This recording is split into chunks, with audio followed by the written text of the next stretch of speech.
അങ്ങനെ നടന്നാല് സാധാരണക്കാർ പെട്ടുപോകും. ഈ സാധാരണ ജനങ്ങള് പെട്ടുപോകും.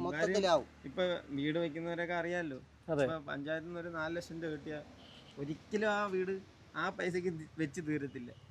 അതിന്റെ ഇരട്ടി ഉണ്ടെങ്കിൽ വീട് കെട്ടി തീർക്കാൻ പറ്റുള്ളൂ.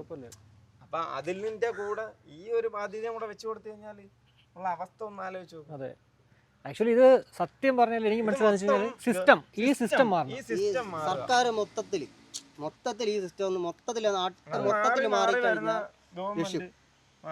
വരുന്ന ഗവൺമെന്റ് ഇതിനെ കുറിച്ചൊന്നും അവർക്ക് ഒരു ഇതുമില്ല. അല്ല, കറപ്ഷൻ എന്നുള്ളതിൽ വേറെ സംശയമില്ല.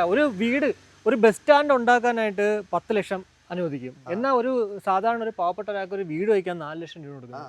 അത് ഏത് രീതിയിലാണ് ആ കണക്ക്? എങ്ങനെ അവർ പറയുന്നല്ലോ, ഒരു 7 ലക്ഷം രൂപ മാക്സിമം അവർ സർക്കാർ കൊടുത്തു കഴിഞ്ഞാലും ആൾക്കാർ ഈ പഞ്ചായത്തിന്റെ വീട് വെക്കുന്നെന്ന് പറയുന്നത് അവര് 3-4 ഗഡുവായിട്ടാണ് അവർക്ക് പൈസ തന്നെ കൈ കിട്ടുന്നത്. അവര് ലോകങ്ങളിൽ കംപ്ലീറ്റ് കടം മേടിച്ചും എല്ലാം ചെയ്തായിരിക്കും ചിലപ്പോൾ കൊണ്ടുവന്ന് ചെയ്യുന്ന.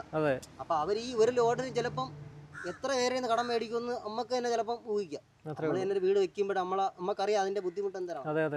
അപ്പൊ ആ ഒരു ലോഡിൽ ഇപ്പൊ ഇത്ര എന്ന് പറയുന്നു. അപ്പൊ ആ ഒരു ഇത് കൊണ്ട് ചെല്ലുമ്പോൾ അവർ ഇത് 2 ലോഡ് എടുക്കുന്നിടത്ത് 1 ലോഡ് ഉണ്ട് ചെല്ലുമ്പോൾ അവർക്ക് അത്രയും പൈസ ഒന്ന് കുറഞ്ഞു കിട്ടുമ്പോൾ അവര് നമ്മളെ അടുത്ത് തന്നെ പലവരും പറഞ്ഞിട്ടുണ്ട്, നമ്മൾ ഈ ലോഡ് കൊണ്ട് ചെല്ലുമ്പോൾ മക്കളെ ഒത്തിരി കൂടെ കൊണ്ടുതരണേ. കാരണം അമ്മക്കും ആഗ്രഹം അതാണ്.